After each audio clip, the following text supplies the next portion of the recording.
अस्सलाम वालेकुम my YouTube family. आप सब लोग कैसे हैं? आई होप कि सब लोग खैरियत से होंगे।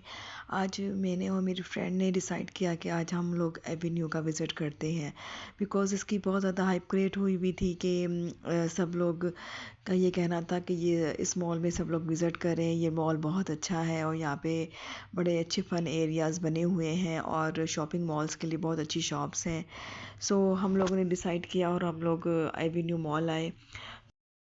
जैसे ही हम लोग एंटर होते हैं तो हमें एक जंपिंग कैसल नज़र आता है जो काफ़ी ह्यूज होता है, और साथ ही हमें कुछ शॉप्स नज़र आती हैं जो बिल्कुल वीरान पड़ी हुई थी।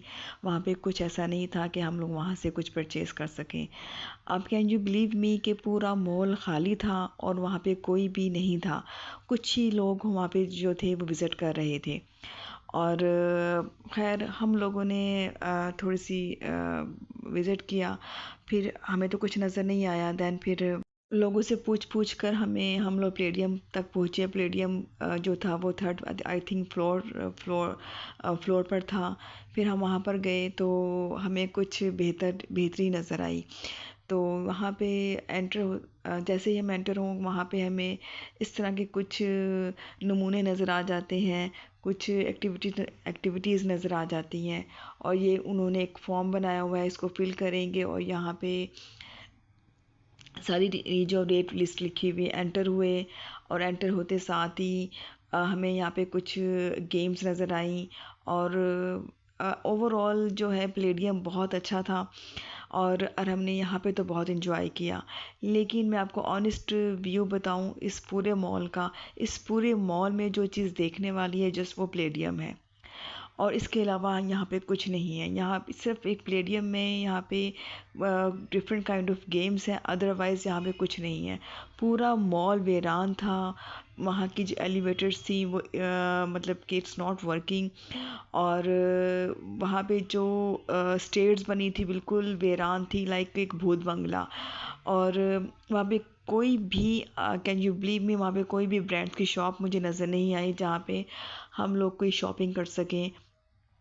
और ये प्लेडियम के अलावा कोई ऐसी यहाँ पे एक्टिविटीज़ नहीं हैं जो आप कर सके। मैं आपको ऑनेस्टली रिव्यू दे रही हूँ कि यहाँ पे कोई भी पर्सन विज़िट ना करे। जो भी यहाँ पर आएगा डिसअपॉइंटेड होगा, जिस तरह मैं हुई हूँ।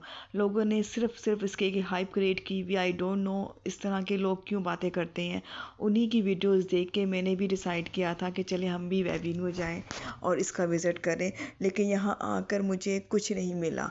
और जो इससे बहुत बहुत बहुत जो बेहतर है, बहुत अच्छा जो मॉल है वो है पैकेजेस मॉल। वहाँ पे आप जाएं, वहाँ पे आपको खाने की हर चीज़ मिलेगी। यहाँ इवन के यहाँ पे आपको खाने के लिए कोई चीज़ नहीं मिलेगी। इवन के यहाँ पे कोई एसी नहीं है, कोई पैसिफिक नहीं है। आपको गर्मी गर्मी थी और गर्मी में ही हम लोगों ने वहाँ पे खाना खाया।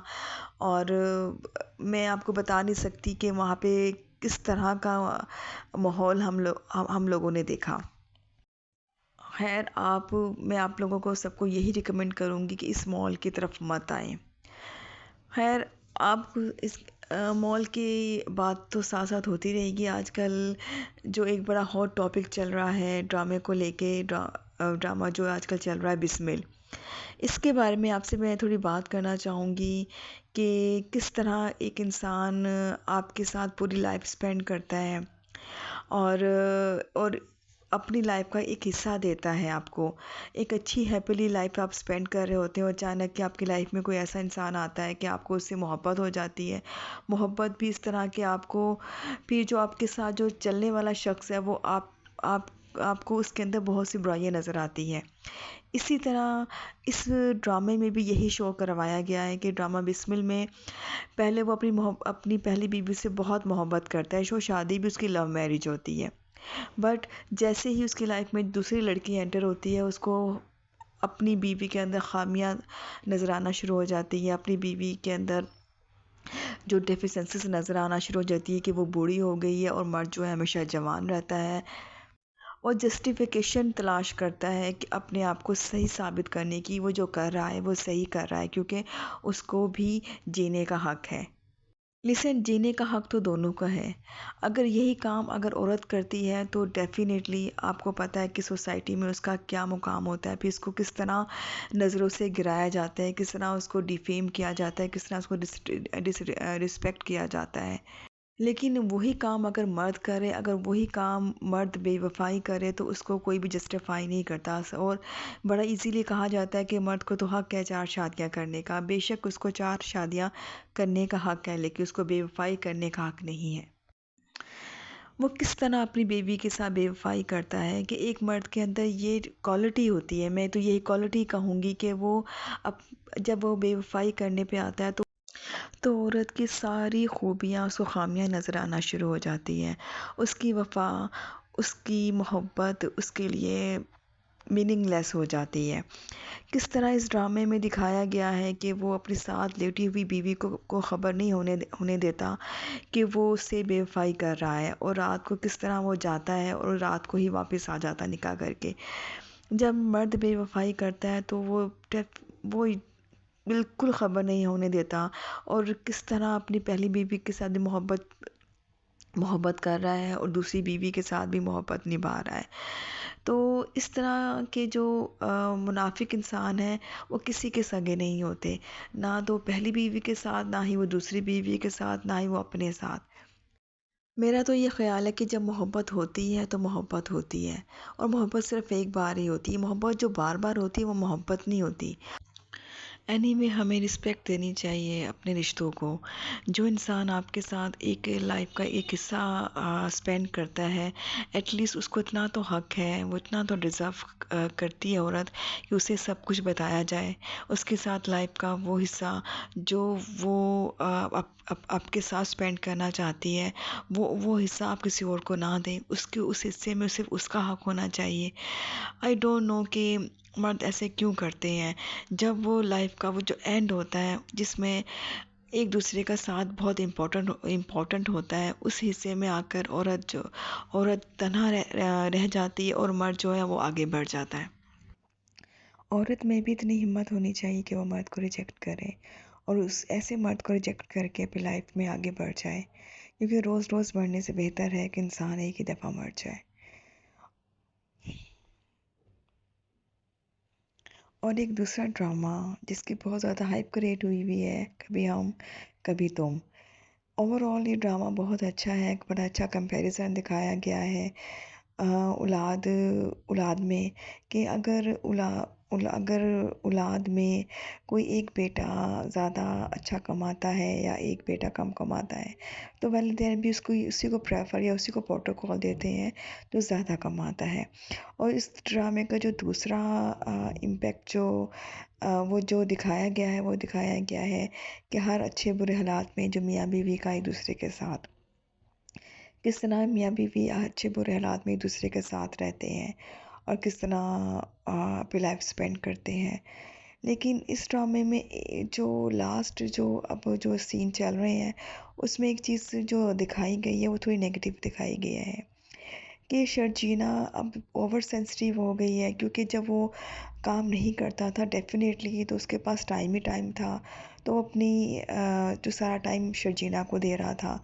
लेकिन अब ये देखें कि उसकी वजह से मुस्तफ़ा को क्या कुछ फेस नहीं करना पड़ रहा, कि उसके जो फादर हैं किस तरह वो उसको ज़लील करते हैं, यार बंदा उसको डिसरिस्पेक्ट करता है।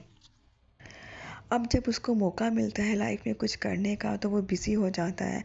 वो बिज़ी भी इसलिए होता है कि डेफ़िनेटली अपने बच्चे को, अपनी बीवी को बेहतर ज़िंदगी से दे सके। बट इस टाइम पे शर्जीना जो है वो नेगेटिव सोच रही है, और उसको इस टाइम पर भी मुस्तफ़ा का साथ देना चाहिए। जबकि वो इस टाइम उसको ये लग रहा है कि वो मुस्तफ़ा चेंज हो गया है, और मुस्तफ़ा जो उसको टाइम नहीं दे पा रहा, तो इस तरह की नेगेटिविटी की वजह से उनका जो रिश्ता है वो ख़राब होता जा रहा है। और मुस्तफ़ा जो कर रहा है इस टाइम पे वो बिल्कुल पॉजिटिव है, उसको ऐसे ही करना चाहिए, उसको वैसे ही एफ़र्ट करनी चाहिए, ताकि वो उस गंदी जगह से अपनी बीवी बच्चों को निकाले और उसे एक अच्छा माहौल दे। और इस जो लास्ट जो एपिसोड है उसमें जो दिखाया गया है कि शजीना वो मुस्तफ़ा को कॉल कर रही थी, लेकिन मुस्तफ़ा ने कॉल पिक नहीं की। लेकिन इसमें ये ऐसे भी तो हो सकता था कि शजीना अपनी मदर को फ़ोन कर ले, क्योंकि यू नो कि मुस्तफ़ा कितना बिज़ी है अपने आप को बिल्ड करने में, अपनी फैमिली को बिल्ड करने में, लेकिन यहाँ पे शजीना इस चीज़ को मिसअंडरस्टैंड कर रही है। मुझे समझ नहीं आती, जब जब एक मर्द अपनी फैमिली के लिए ज़्यादा एफ़र्ट करता है उस टाइम पे औरत को चाहिए कि वो उसका साथ दे। हाँ, जब वो लाइफ में कुछ बन जाए उस टाइम पे अगर उसके बाद वो अपनी बीवी बच्चों को टाइम नहीं देता तो जब फिर वो गलत है, क्योंकि काम के साथ अपनी बीवी बच्चों को टाइम देना भी ज़रूरी है। क्योंकि अगर वो अपनी बीवी बच्चों को टाइम नहीं देगा तो रिश्तों में गैप आना शुरू हो जाता है। लेकिन जब स्टेज हो कि कुछ ना हो तो तब एक दूसरे को अंडरस्टैंड करना चाहिए। लोगों के जो नेगेटिव व्यू जो मुस्तफ़ा के बारे में आ रहे हैं वो गलत आ रहे हैं, क्योंकि मुझे नहीं लगता कि मुस्तफ़ा गलत है।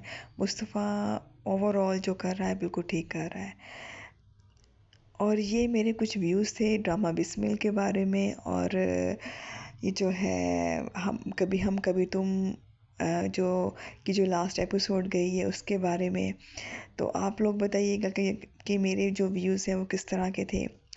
और बाकी रहा एवेन्यू मॉल, उसके बारे में मैं आपको बता चुकी हूँ कि यहाँ पे कोई भी विज़िट ना करे। विज़िट करने के बाद आप मेरी तरह डिसअपॉइंटेड होंगे, आपको लगेगा कि वाकई आपको यहाँ पे नहीं आना चाहिए था। बस हमेशा की तरह मैं आपसे यही कहूँगी जाने से पहले कि दुरूद पाक का हमेशा विर्द करते रहा करें, क्योंकि दुरूद पाक ही वाहिद एक ऐसा सहारा है हमारा कि हमें हर मुश्किल से निकाल सकता है।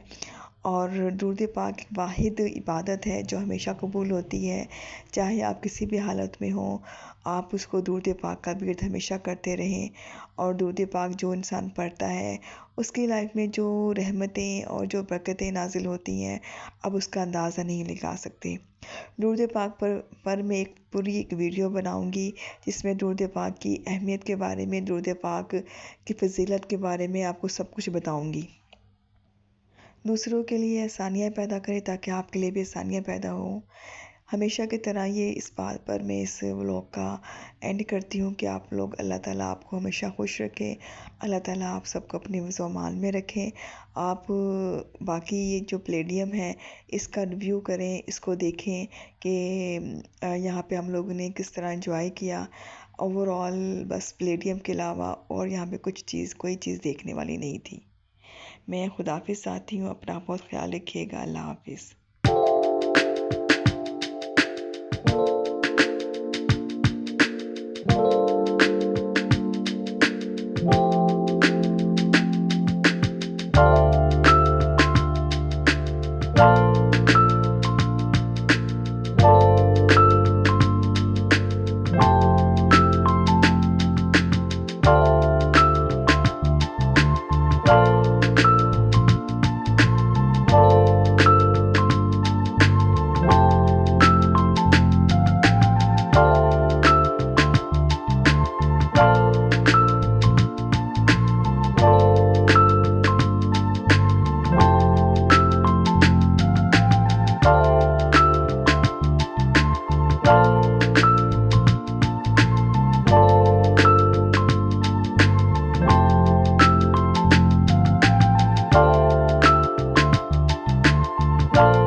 you